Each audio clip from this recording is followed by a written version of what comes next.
Hello mga ateks! So, meron pala ako ditong viral na donut dito sa Dubai.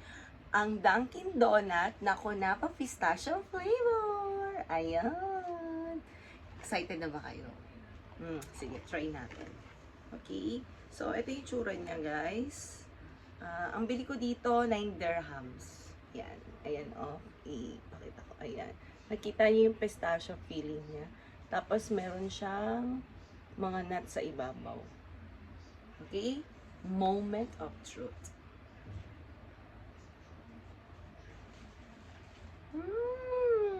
Fairness. Ano mga agad. Masarap siya. Hindi siya ganun katamis sa pang-bite. Masarap.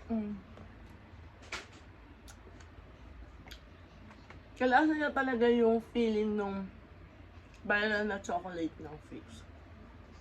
Yun lang, mga ateng. Bye!